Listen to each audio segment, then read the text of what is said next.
In 1875, West Texas was a frontier in a state of change.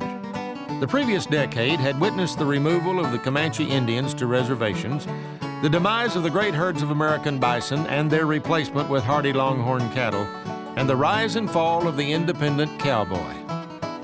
While the independent frontier spirit would live on, the wild and woolly West was quickly falling to the settling forces of American expansion.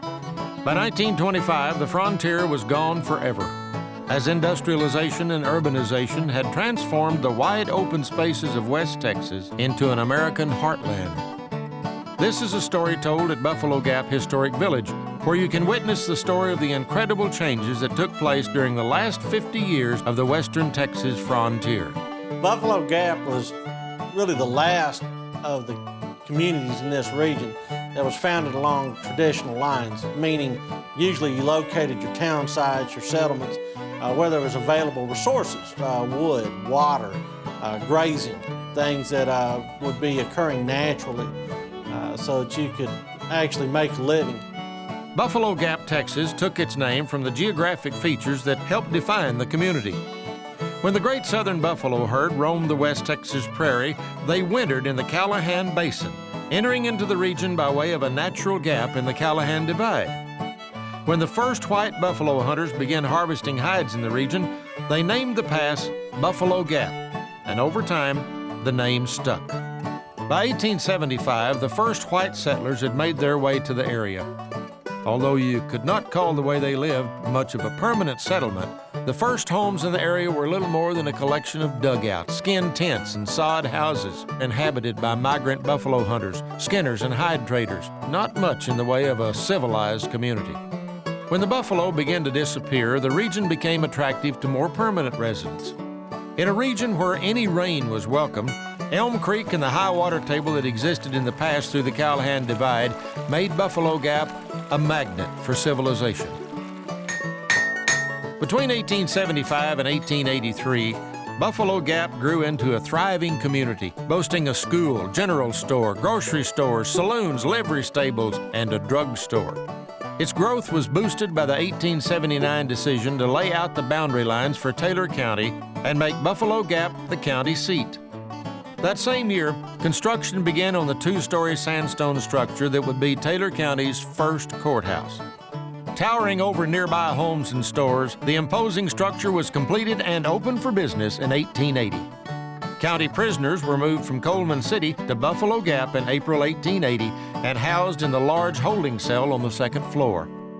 Law and order had arrived on the frontier, and with it, the first signs that the community was growing up. Buffalo Gap started to shrink almost as soon as it had become established as a center for county business.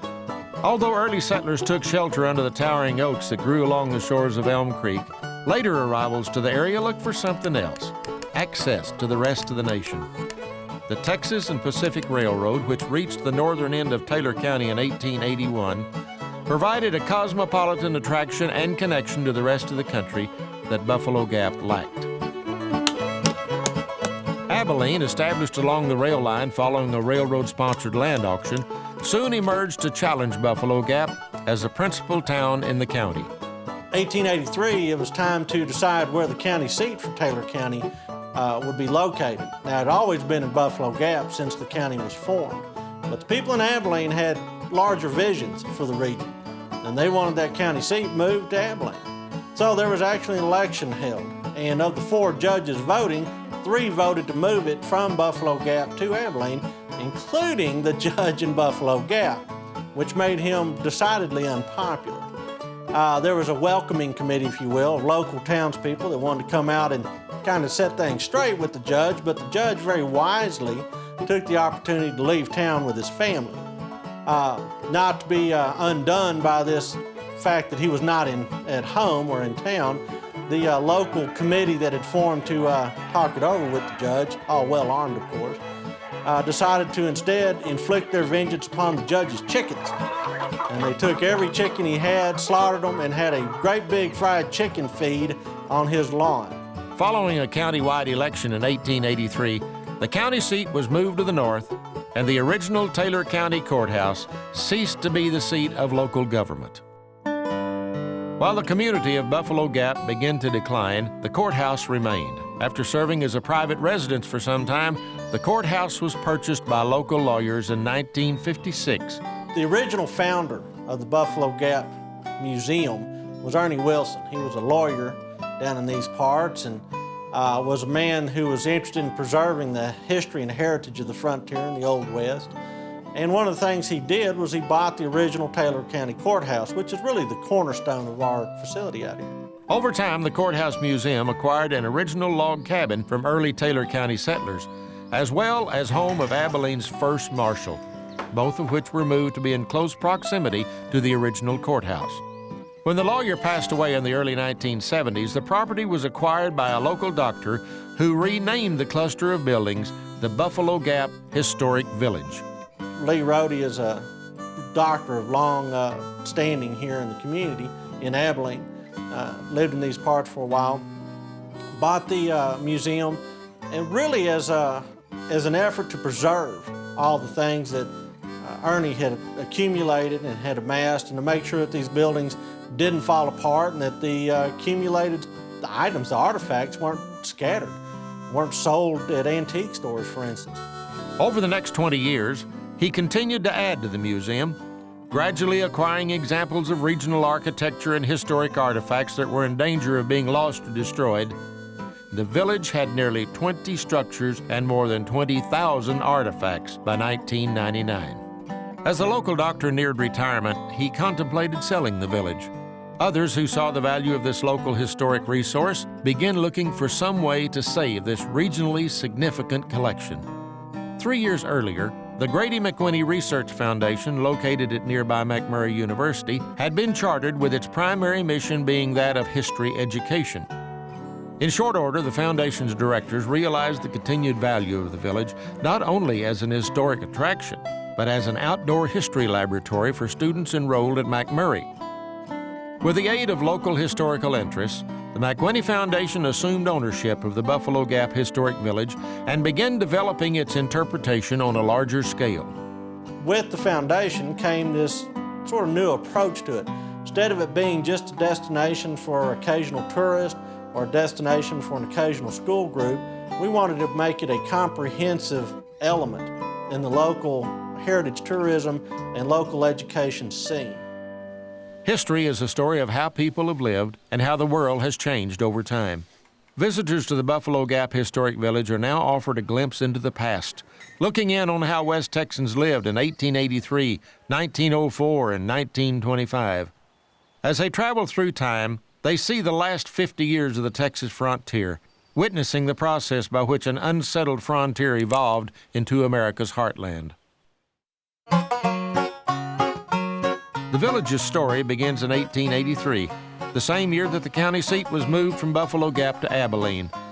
In our village, modeled on countless others that dot the West Texas landscape, the original courthouse continues to serve as a center of local politics, for within the Buffalo Gap Historic Village, the county seat never moved. The inhabitants of our staid community built their town to take advantage of the waters of Elm Creek and take shelter under the big oaks that grew in the gap. The majority of people that came to this part of West Texas came from the American South. They were putting behind them the Civil War. They were coming to build a new life. This was a place where there was opportunity. All you had to do was round up some cattle and you'd start yourself a ranch. Or you might till the ground to try to turn this hardscrabble soil into a farm. People came in families, and this was a place where community was born. As the town grew, the emergence of law, government, and religion provided the building blocks for the community. Over time, these institutions helped instill some sense of order on what was otherwise a chaotic frontier landscape.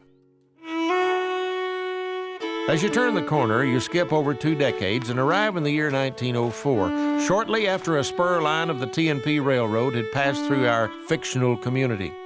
By 1904, this area of Texas had already transformed again. Communities had been established, but now you bring the railroad. And the railroad meant that the people here were connected to the rest of the world. It also allowed for professions to start to establish themselves in these communities. You have doctors, you have lawyers, you have barbers and blacksmiths. All of these brought a sense of the future to West Texas. The arrival of the railroad brought the village into the 20th century. Although handcrafted industry like the local blacksmith shop was still important to rural Texans, the railroad led to enhanced trade and communication with the entire nation, making resources from around the country available in West Texas. The beginning of the new century also meant changes in the way Americans had done things.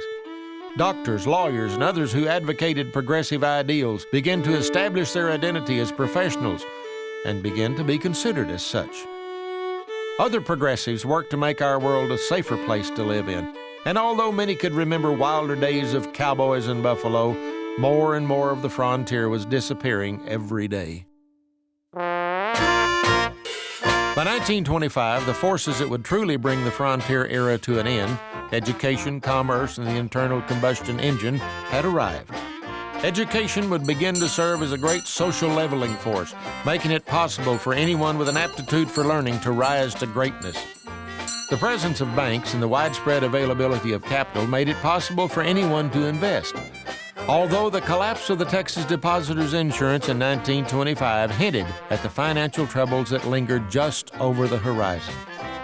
On the West Texas plains, these warnings were overlooked as farmers bought new farm machinery and tore open the grassy prairie in hopes of capitalizing on a booming commodities market.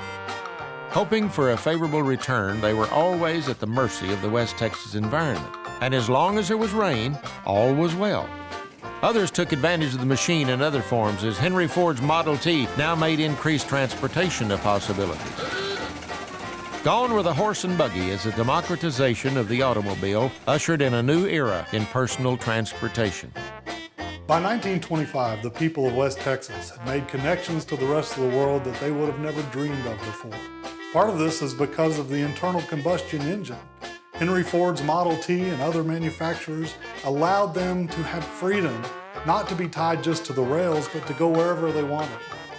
These forces of modernization placed a significant strain on rural traditions, but nothing like the problems the nation would face just a decade later.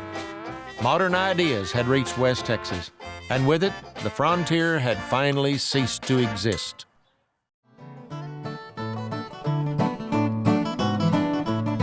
For more information on the Buffalo Gap Historic Village, give us a call or visit us online.